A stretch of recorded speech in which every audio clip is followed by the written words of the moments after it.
What up? What up? Thanks for tapping into the Sneaker History Podcast. My name's Nick Engvall, and I've spent the last 18 years working in the footwear business, helping companies like Complex, Finish Line, and StockX better connect with their customers. More importantly, helping sneakerheads turn their passion for sneakers into opportunities in the industry.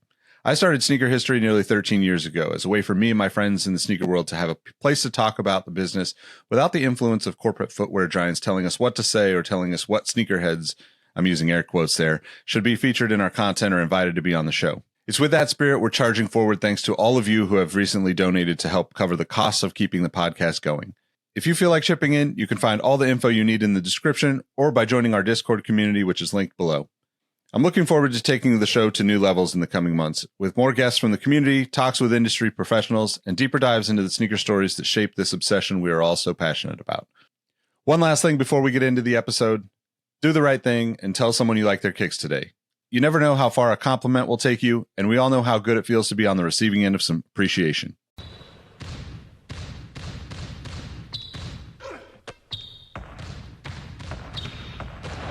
Jordan trying to shake off Starks. Oh, what a move! LeBron James with no regard for human life. Final seconds. Bryant for the win. Iverson against Gill. The crowd on its feet. Allen for the win. Welcome to the Sneaker History Podcast. Ooh, man, am I excited about today's episode. I can't tell you how long we've been working on this. We've been trying to make it happen for quite some time, and we finally had all the stars align. And today we have not only a special guest, but we also have a special guest host. If you're a part of our Discord community, you know how much I want to bring in the community into our show and let them be a part of the experiences that we as the hosts often get to have. And today we get to do that in a way that I never thought would happen. So without further ado, Rohit is going to introduce you to our special guest host from the Discord and our special guests, the Young Bucks from the AEW. Let's get into it. Good morning, good afternoon, good evening. Welcome to a very special episode of the Sneaker History Podcast where we have very special guests. And when we have very special guests, I need backup. I need my very special guest on my own side. So before we get to the main event, the undercard is I have a co-host, and his name is Andrew Siegel. Andrew, as the proverbial wrestling guy in our Discord, what else do you want me to say to hype you up before you hype up the real stars of the show today? Nothing. These guys are it. I'm just a bystander in their greatness. So thank you very much for the kind intro, Rohit. I have to do it every now and then. But now, the star of the show, Andrew, hype these guys up because I know you are so excited to be a part of this episode. I'm a little freaked out, but this is amazing. So, ladies and gentlemen, they are the EVPs of All Elite Wrestling and the tag team champions, Matthew and Nicholas Jackson, the Young Bucks. Yeah, Here we are. Thanks for having us on. Thank you for your time. No problem. Yeah, let's do it, man. So, as is the custom for all Sneaker History episodes, we like to do our favorite segment, which is Rockin' and Coppin'. What is the last shoe that you bought? What is the last shoe you were rocking as you were out and about thrilling the masses? So, I'm going to sit this one out. Andrew, can you lead us off with what was your most recent rock and what was your most recent cop? Yeah, so I can't not wear dunks when I'm talking to the Young Bucks. So I chose the Doraemon dunks from 2020. I did a little lace swap because I thought they were cool that way. But these were one of these that eluded me before, but GOAT credit got me fixed up. And as far as my cop, I got these. These are the Black Shark Air Max Pluses. I got them on eBay for like $30 because they're awesome. They're sick. I've ever since I bought the Cold Wall Air Max Pluses, that's pretty much all I've been buying lately is Air Max Pluses. But enough about me. Let's go. Matthew and Nicholas, what do you got? Man, I'll take my sneaker off my foot right here and just pull it up. I'm wearing these right here, the Future Projects dunks. Obviously, I'm always a big dunk guy. What did I last get? Probably these ones, the Tight Boost dunks right here. Excellent. Nice. Yeah, that's it. I've been wearing most recently a lot is our Reebok pumps. I've been wearing them everywhere. So I was like, you know what? I need to take a break from wearing those. So today I'm bringing back the dunks. I'm pretty casual today. Let me see if I can. Let's see. Oh, there we are. Oh, casual. The air in midair. That's a flex we've never seen before. Those cost me an arm and a leg on StockX, and it took me maybe 20 attempts to buy them because every time they would come out fake. So they would send me my money back. So that it actually took me forever to get those. But the last ones I purchased were the Jumpman Travis Scott's, and I buy a lot of those lately, and they get expensive. Yeah, very expensive. Nicholas is a big Travis Scott guy. I think you have all of them at this point, don't you? Nearly. Yeah, it's getting ridiculous. Yeah, but do you have a favorite one that kind of just is the crown jewel of your collection? My God, that's tough. That's like asking what kid I love the most. We're asking hard-hitting questions only. Right. This is a sneaker podcast. We do level with that. Yeah, I like them all. Yeah. I could maybe the ones we put thumbtacks on. We're gonna get to that later. That's a big moment for that. That's a moment where my buddies and I, who were watching the pay-per-view, we were like, "Wow, we feel seen now." Like that's a bit, I mean, who doesn't want to do that? But that's a question for another moment. All right. So Andrew, as the question master of the moment, where do you want to start this journey? I am dying to know what your sneaker origin story is. You've incorporated them so much into your performance and your characters and your basic aura. I just want to know where it started and what sparked it. It's an amazing topic, and it's a huge deal. I think for both of us, we're 90s kids, so it was all about Air Jordan. And if you had Air Jordans, then you were cool, And I remember being on the blacktop, and we would all look at each other's shoes, and we were too poor to have any Air Jordans. So I was probably wearing LA Gear or something from Payless, but you know what, as we got older, I remember being in middle school down in Southern California, and at the time, this is like, now we're looking at the late 90s, early 2000s, skateboarding was huge. So I remember everybody was wearing, the S's or the Etnies or whatever, right? So now I was like, I wanted to always wear the skate shoes because they were trendy, but in my heart, I was always a basketball guy. So somewhere, like when I was trying to find my way, I was wearing a bunch of skate shoes. I would wear, hand-me-down Jordans, or I'd go to Ross and I would get like, the back then you could find Jordans sometimes, like the old ones, like the ones that have, nobody wanted. I'd spend $50, and at that point I'm like, man, this is so much money. But so yeah, I think my fascination with sneakers was just growing up in Southern California and wanting to fit in and wanting to, be on the basketball of the court and to look cool. And I another thing is I remember Reebok pump. Even around that time, that was a big deal. It's like you either needed the Reebok pumps, you needed a pair of Air Jordans, or if you hung out with the skaters, you needed a sweet pair of S's or something. You know what I mean? So I think my origin story probably comes from growing up, like any other kid, and then once we started making some money, I was like, geez, I want to buy all those shoes that I could never afford when I was little. You know what I mean? And that's what I did. I was like, I'm going to buy them all. And I pretty much did. I think I bought them all. Yeah, our origin story is pretty similar, but the one shoe that really like stuck out to me was the Concords. And for whatever reason, as a child, I always wanted them, but I could never afford them, and my parents never could buy me them. And I remember every year before we started school, we were allowed to buy one pair. And we, like Matthew was saying, we would always get the cheapest one at Ross. So once I was able to buy Jordan 11s, I bought every single pair I could find. And for some reason, I remember Bret Hart, he would wear a boot that was pretty shiny, and it looked like the Concords. I was like, man, that's pretty badass that because as a teenager, I thought he was wearing them. Although that's cool. He's a Jordan fan. And later on, I think I want to hear that that was what inspired the look of that boot, actually. No, I think I've also heard that as well. And similar to you guys and Andrew, I'd love to hear your kind of origin story in 30 seconds or less. But when we first moved to the country, same thing. Like, we could not afford the high end things. So it was definitely dressing for less, dressing for success via Ross and Payless. And it makes you appreciate what you have more, because now, as an employee of Nike, I get that sneaker discount. And I don't think I could be the sneakerhead that I am without that discount. How about you, Andrew? So my sneaker origin story really started with my dad. He was always wearing Puma suedes, and I thought those were like the coolest things ever. And I came up when Dunks were in the bargain bin and like the Rosses and stuff like that. So I just loaded up on those.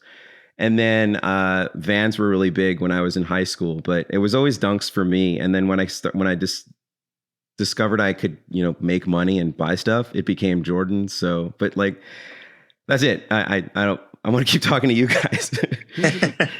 Perfect. So I think the next question we wanted to talk about, which is hand in hand with the sneakers, is you guys have tremendous sneakers, but you also have tremendous gear. So I was wondering, is it a chicken and egg situation, or what inspires what?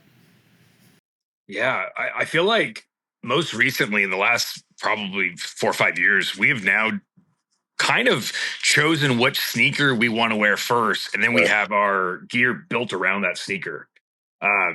Before that, it was just like we had our crazy ideas with, it would usually be tassels and streamers hanging around and neon colors, and then we would find a shoe that kind of fit. But now, like, since we've become sneakerheads, it's like, well, I'm gonna buy this sneaker anyway. So, and I'll send a picture to our seamstress. I'll go, so build something around this. And that's what she does. And most recently, she really crushed it with our new Reebok pump. Like, she built an entire, not just the gear, but also a giant robe, with the Reebok logos, which we had to have them check out before, and they loved it.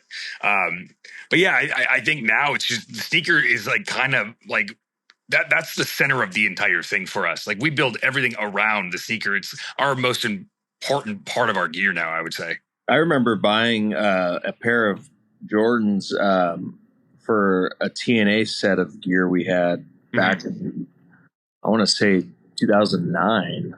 Yeah. And it was at a Prim Valley Mall near the border of California and Vegas. And I found them on clearance. And I remember taking a picture to Matthew. I was like, oh my God, we got to use these for our next set of gear. That these Jordans are on clearance. I think I got them for like $90 a pop.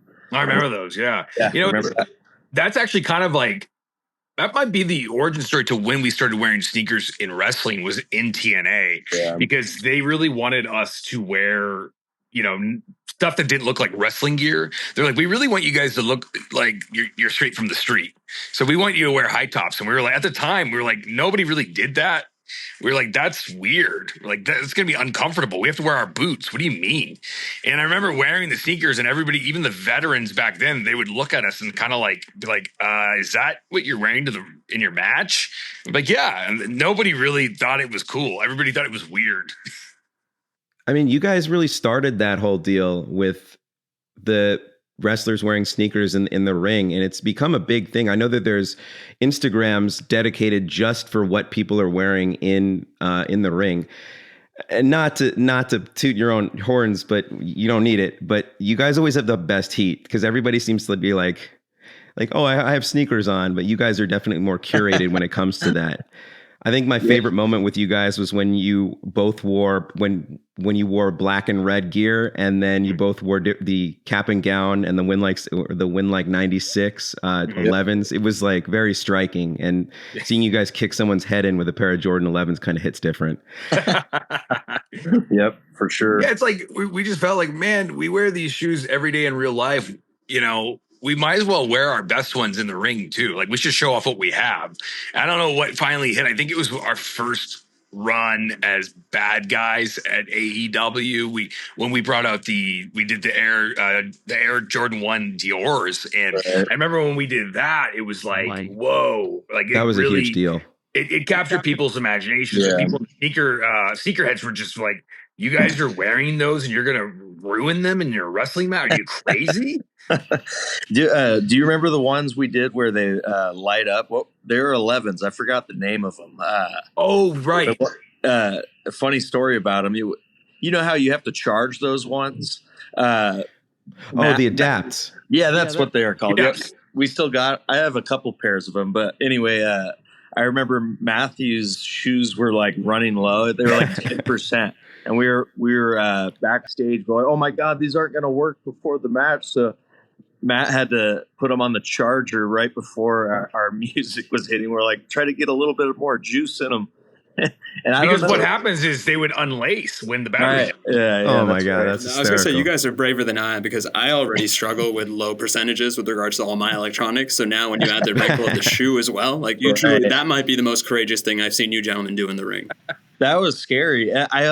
I think I want to say we only wore those once because it was too risky. We're like, we can't do this again.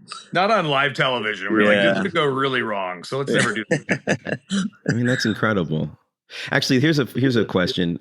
When you are running the ropes, would you rather be wearing dunks or are the 11s good for you? Since those man, for me the 11s because they actually feel like a mini version of like wrestling boots. They have like high ankle support that I used. Well, now it's so we haven't wore wrestling boots in nearly 16 years, 15 years. So now I'm so used to just wearing like basketball shoes really instead of those. But I would say out of all, you know what? Actually, man, damn, the Reebok pumps too are pretty good with the ankle support too. So those two, the 11s and the ones we just had come out are probably the most secure, I would say, on our foot. Yeah. I don't know if you would agree with that, Matt. Yeah, and like I'm a big dunk low guy. And I've done a few matches in the dunk low, and I'm like, I don't have that ankle support that I probably should have. So I'd probably choose a Jordan, just for that support. But it's still kind of like we've done a couple hardcore matches where I knew I wasn't going to be like running around as much, mostly just like jumping through tables. So I'll wear a dunk low, and it's okay. Yeah. But yeah, anything over a wrestling boot for sure at this point. Now, and you guys touched a little bit on the Reebok side. Could you go into how you collab with them? Yep. That was what, 2 years in the making almost, just about. We had heard that they wanted to do a deal with us after our first release signature shoe we had with Diodora went so well. They contacted us pretty quickly after that, right, Matt? Right away. Yeah, and they had interest, and we didn't realize how long the process takes because now, like I was saying, 2 years later, we finally had them released. But after that shoe went so well, they wanted to do something with us, and we couldn't believe it. Matt went into detail a little bit about how we used to wear pumps back in the day, so it was full circle for us. That was bucket list. We're like, okay, the first release was cool, but Reebok is a big deal. It's a little bit bigger than what we had just worked with, and I would have never thought we would have our own. You want to go into it? Yeah, and I remember in the beginning stages, they were like, "What kind of aesthetic are you looking for? What are you thinking of?" And I pretty much put up an entire like storyboard of ideas, and like I must have sent them 10 or 12 different ideas about colorways and I asked them which silhouette they wanted. Like we kind of brainstormed. They were cool. Like they were open to collab with everything. And I sent them like old pictures of gear that we'd worn just so they can get a feel for like what the Young Bucks aesthetic is. And I want to say we nailed it down almost immediately. Like within a few days, they sent me a mock-up of what they could do. And I had to alter a couple things, but we were like 90% there. And we knocked it out pretty quick, but I hadn't heard it must have been a year. I was like, are we still doing this project? And then they're like, oh yeah, we're good. This is just how long it normally takes. And I remember seeing a pair for the first time, and it was like Nicholas, and it was like one of those bucket list moments where I was like, whoa, like we had the Diodora, but this is a sneaker that I literally wore back when I was a backyard wrestler in the ring. And I have a picture of myself in 2002 or 3. wearing a pair of these sneakers. So just to come back and do it all those years later, 20 something odd years later, and to have our own logo on there, it's one of those things where it's like, man, I don't know if we're ever going to be able to beat this. Yeah. Well, here's to many more. Actually, this is funny. So you guys are up here. Oh yeah. Which was crazier, seeing your first action figure or seeing your first Reebok collab or collab sneaker? Yeah, that's such a hard question to answer. Hey, we're journalists here. Both were definitely bucket list. But you know what?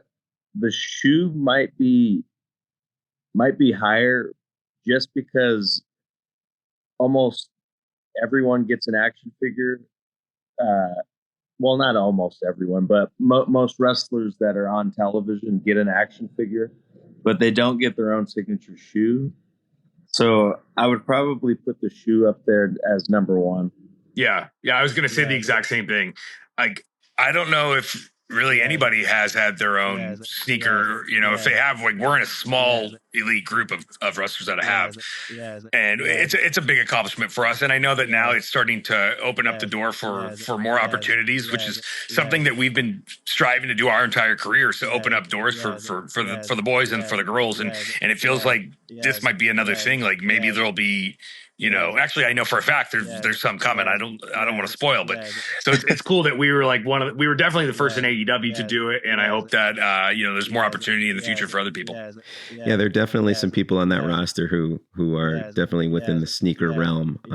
But keep them coming, please. They're incredible. I mean, selfishly, you guys are. I hope you take this as a compliment. You're the Allen Iverson of your generation because you're so polarizing. You're pound for pound probably the best tag team in the world, and just people know they're always going to be entertained when they watch you. So if you guys do some questions, we would just like a compare just to kind of float that idea in there. But that's just me being selfish. Andrew, where do you want to go next with these questions? This is incredible. I'm so sorry. So this is a kind of a twofer question, but you've got a million sneaker moments within the ring, but what is one that stands out to you? I think we all know a couple of them that will probably come up soon, but if there's one like a throwback or like a not as noticeable one, what do you guys think? I know what mine is right out of the gate, but it's pretty. I mean, everybody sends me a clip of it every day, but it's still it's something I came up with, and the fact that it came out as great as it did is when we were in Las Vegas at the Double or Nothing. Was it 23?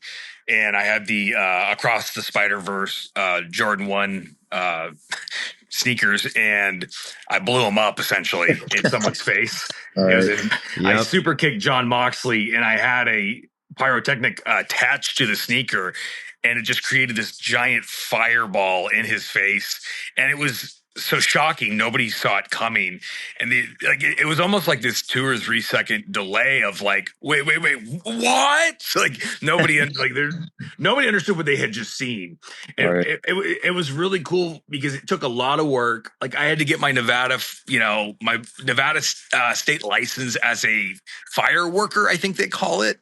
I had to go through rehearsal. We had to really make sure this thing was going to work, and there's a big chance it wouldn't have worked. So just the fact that it worked, and it worked as well as it did, I think that's one that maybe isn't talked about enough. I know people send me private messages all the time. Like, I love this moment, but like I feel like it's kind of forgotten. Maybe because it was amongst such a crazy match that night where a million other things happened. But that for me is a really special moment with sneakers. I was going to say the same thing, but I'll go with a different route. I'll go with the one inside of a cage match that we had with the Lucha Brothers at All Out, which happens to be my favorite match of all time. Mine too. And it actually wasn't my foot; it was Matthews again. And those were the Travis Scotts, I believe, right? Yeah, the blue high top Cactus Jack. Yeah. It's funny, those people think that was the first time I did it. And I actually did it for the first time in PWG against Candice LeRae years and years prior to that. I attached a bunch of tacks to, I think it was just like, It was must have just Reebok. been no. It was a Nike. It was a Dunk High. I couldn't even recall. I'll have to look up it was probably a cheaper pair that I found at Ross or something. Because this was in 2014 or something. You did it with a Reebok too. I remember. Did I? I did it a few times at PWG. I have one in my gym, and it's a Reebok. It's just like a black. It's all black. I don't know what the name of that shoe is. Oh no! You know what that was from? That was from BTE 200 when you and Nicholas and I had our one-on-one match during the pandemic era, and I've done this stunt for quite a few times at this point. Right. Yeah. Well, that's a moment we want to talk about a little bit more. It was it was like one of those moments where the sneakerhead and wrestling fan united in their complete and utter disbelief of what we just saw, because not only did you strap tacks to a shoe and put it into someone's face, but it was like the hypest shoe of the moment. When you were thinking of doing that, was there were there other shoes up for that? And the second question is, what did TK think when you were going to do that? I know there was no doubt about it, right? Like I knew that was it. We both agreed. It has to be this shoe because, like you were saying, it was the most talked about shoe of the year, I would say. It was a big deal. Yeah, I remember telling Tony what I was going to do, and he loved it because he was such a fan of our prior work. So he was familiar that I did the stunt back in PWG, and he's just like, yes! Because now it lives on as an AEW moment, and probably it's that moment is synonymous with the Young Bucks. That's probably one of our top 3 moments, in our career at AEW. For me, especially, like I look back fondly at that cage match, which is probably that match and Sting and Darby. Those are probably my 2 favorite matches of my career. So like I look back at that moment and I always think, man, like that specific aesthetic though, like that orange gear. That day we had custom shoes built for us. But that aesthetic, that look, that might have been my favorite look and my favorite time in the company, 2021. Just an exciting time. But that match too, man. Like we have action figures that are coming out pretty soon that have that gear, so I'm excited to see those with the shoes. With the shoes that match, yeah. Are they in the main line, or is it like a Supreme version? I think it's the main line. Excellent. I think so. Yeah, they're single packs. Yeah. So I'm pretty sure, yeah. No, it's funny you guys mentioned that because ironically, when we talk about Jordan, we talk about those iconic moments and you have the shoe memories associated with it, with the shout with over Elo, the hand switch in midair against the Lakers. Like, how do you guys feel cultivating a very similar legacy as well? Because, I mean, when this is all said and done, you guys might have your own, lack of a better term, flip book around sneaker moments as well as wrestling moments. It's kind of cool, though, because our life revolves around wrestling and sneakers. So mixing them together and making these cool moments, it's full circle, and it's mixing both of our favorite things. It's awesome. Like I can't complain about that, honestly. Yeah, it's the coolest, man. It's the coolest. Hopefully more moments coming too. I keep thinking, like, what else can we do though? Right. Like, I don't know. Like, I love the fact like we're doing the old Cena pump up before we hit a double super kick now. I think that's fun. We have a big match coming up this week, Blood and Guts, and we're trying to think of maybe there's a fun moment with a sneaker there. And I had one last night I was thinking about maybe we can do. So we're always thinking about more moments to come. I can't wait. It's always Young Bucks matches are always like a must see TV, but then you add the layer of being a sneakerhead. It's just like, what's going to happen next? Because it's always it's always like a fit check moment when you guys walk down the aisle. It's like, what are they wearing tonight? And there's a couple other members of the roster that have that, but not like as must see TV as that. One of the questions that we had was, are there any, so we know Britt Baker and we know Adam Cole are big sneakerheads. Are there any sneaky sneakerheads? Sorry for the alliteration. It's my job sometimes. See, Andrew is a professional copywriter. I am just a schmuck that thinks he's a journalist. So anytime I can throw alliteration in there just to trip him up, I will. But are there any sneakerheads that are low key that the world may be shocked to be like, wow, that person has heat, and to a degree that's scary? You know who's always got a nice pair of sneakers on every time I see him is Ray Phoenix. That checks. Every time. And so we're always... And Penta. Yeah. And Penta. Penta's actually upped his game lately. Those are the two that I would go right away and say I always look down at their feet first to see what they're wearing. Swerve's always got good heat on every time I see him. He knows what's up. And then there's just people that you would never even know because they're not on the show, like our social guy Jeff Jones, who's Judge Jeff Jones back in ECW. No way, he's always there too. Judge always got sneakers on. Yeah, but you know what? It's funny. A lot of the office guys they have sneakers all the time. Trying to think of who else. Anytime we would walk by, he's not with us anymore, but anytime we'd walk by Mark Henry, he'd always go, "What do you got on now?" And he'd take pictures of our feet and send it to his kids. Like, that was always a big deal. I was going to ask, is there a Monarch Mafia of dad shoes that are just low-key kind of there? Oh, of course. Brian Danielson wears Allbirds. Oh, you know what? Aubrey Edwards is a sneakerhead. She always pops for what we got on. Yeah, that's true. There's going to be so many that we forget, and they're like, why don't you freaking shout me out? Right. Like, yeah, but that's part of the sneakiness of it. We don't want to spill the whole secret. Sometimes you have to get people to come back to more episodes, so that's what we'll do for part 2 if we get a part 2. Right. Right. I'm sure there's more. Yeah, there's got to be. Yeah. We're the leaders of the pack, though, apparently. Yeah. No one comes close to us, so it's hard to Well, we're at the point now. I don't know if we ever even come to work. I don't know if we ever come to work with a repeat. That's the problem. That's how wild it is. Yeah. That's actually my goal too. But I only go to work once a week in this office, so it's a little bit easier.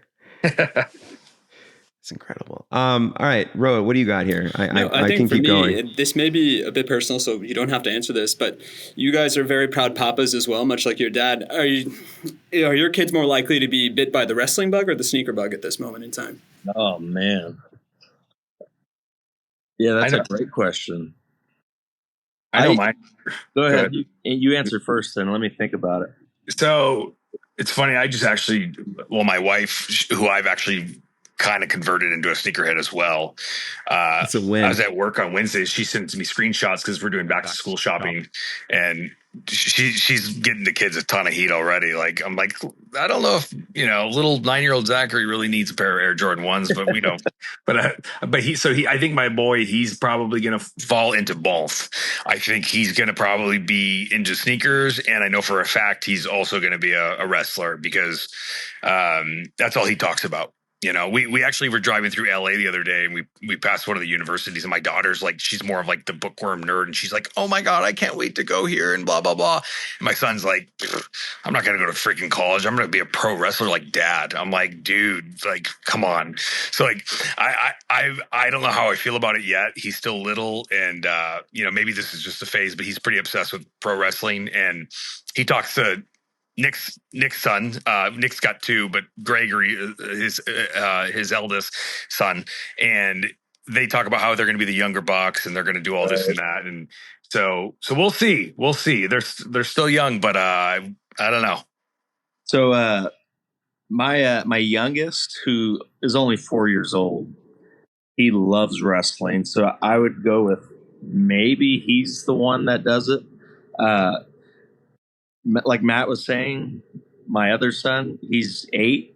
He has zero interest in wrestling, but he says he's going to be the younger Buck, and I don't see it at all. So who knows? My daughter's not into it at all either. The only one is the 4-year-old, and he plays with the action figures every single day.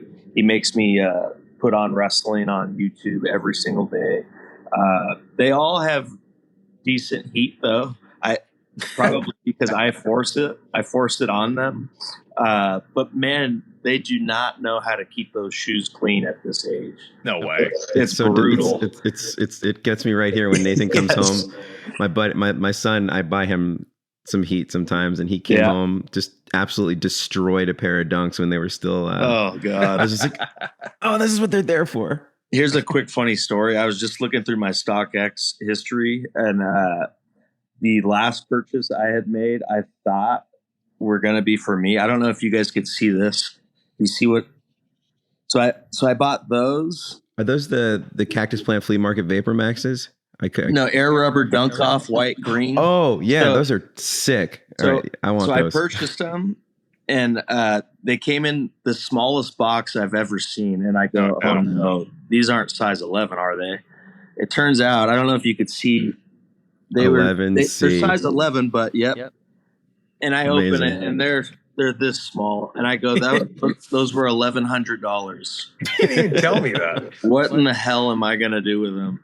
But luckily, my 4-year-old is almost the size, so he's gonna have some heat in maybe a few months. That's funny.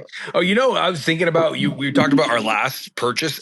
My last purchase, actually, I think I went to Chad Muska, the old skater. I went direct to him and I bought a pair of his new S shoes, and I'm like, oh, okay. These look pretty cool. They look like Off-Whites almost. And they come in this box, and like he signed the whole box, and I open them and there's like dog hair in it and stuff. Like, I'm like, did these come straight from his apartment or his house or something? Probably. It's like that was actually, awesome. I wanted to correct that. That is probably my most recent purchase. Good old Muska. Yeah, I feel like the brand is the brand, and the Muska brand is something legendary that we cannot comprehend as mere human beings. Tony Hawk Pro Skater was a formative moment for all of us. Dude, it's the soundtrack of my teenage years. I still listen to it. We'll make this into video game history. Who were your mains on Tony Hawk Pro Skater, if you can remember? I was probably just a mark, and I'm like, oh, I'll just be Tony Hawk, or I don't remember. Yeah, that's the only one I played with. Yeah, he's a legend, though, for sure. Andrew, do you want to? I know you're chomping at the bit. Who were you, a Rune Glifberg I guy mained like as myself? Tony. No, Glifberg had the best move though, and the Christ there. But Tony was my main because the X Games were like the coolest thing to me back then, other than wrestling. But I always got really pissed off because my brother played as Rodney Mullen, and it was he was so cheap because all you needed to do was manual the entire time. Yeah. Anyway, we all know what's going on here. Yep. That brings back a lot of memories, actually. Righty. So we are at about a 35-minute play mark. So this is usually where we'll wrap things up. But we wanted to make sure that if there's anything else you guys want to get out to the people from this interview, Matthew and Nick, what would you guys like to share with the world now that we know that you are bona fide certified sneakerheads in the sneaker history sense? Every time we do an entrance, like you guys were saying, look down and see what we got on. Hopefully it's some type of heat, and hopefully we can keep I think it's as much as sneakers has kind of gone mainstream in the last few years, it's still kind of like a niche thing, right? So I hope that other sneakerheads know that we are true fans, and I know we've in the beginning people would criticize us and go, who are these guys? Like, no. We've actually been wearing these since we were kids. This is something, a passion of ours, and we love it. And and I hope it brings other sneakerheads great joy when they get to watch us on our television show. And if we're gonna plug things, we got a big show called Blood and Guts coming Wednesday. It's going to be a double steel cage match, and myself and my brother Nicholas and our other elite comrades are going on, and we have a big fight coming up, and it's going to be gory, it's going to be bloody, and it's going to be crazy. So hopefully we don't stain our sneakers too bad with everybody's blood. We'll be wearing the signature Reebok pump, but we're building a brand new ring attire for that match. So stay tuned. The bloody pump is going to be a collector's item, like a variant. Good point. And you guys did mention Wednesday Night Dynamite on TBS. You've also got Rampage and Collision on Friday and Saturday, respectively, on TNT. And then, obviously, all leading into August 25th, All In. We're excited to see what you guys come up with next. But as always, we want to thank you for the time. Thank you for the passion. And, Andrew, I'll let you have final words since this is going to be your thing. I'm usually really good at saying stuff because it's kind of my job, but I just wanted to say thank you so much for getting on this podcast. I'm actually a guest host. I never really do this, but this is my favorite podcast ever. And the fact that I get to co-host it with my favorite tag team ever it's kind of a insane thrill that I will not be able to grasp until I hang up and stop drinking this energy drink. But thank you so much. And, hope to see you again soon, and whenever you come back to Jersey, and I'll see you there. Awesome. Thanks, guys. Yeah, appreciate it. Thank you, guys. That made my Thanks for having us. Appreciate it. Bye-bye. Respect. Take care of yourself. Hey, Nick here again. Before you take off, I want to thank you for listening to the Sneaker History Podcast. Be sure to hop into our Discord to answer this episode's The Last Shot question and get to know our community of sneaker enthusiasts. If you'd like more insights on the trending topics in the sneaker world, I've also recently started a newsletter to share my knowledge from nearly 2 decades of experience working in the footwear industry. You can find the link to that below or go to sneakerhistory.com/newsletter. And last but not least, tell someone you like their kicks today. You never know how far a simple compliment can take you, and we all know how good it feels to be on the receiving end of some appreciation. Thank you for all the support, and we will catch you on the next episode. Peace.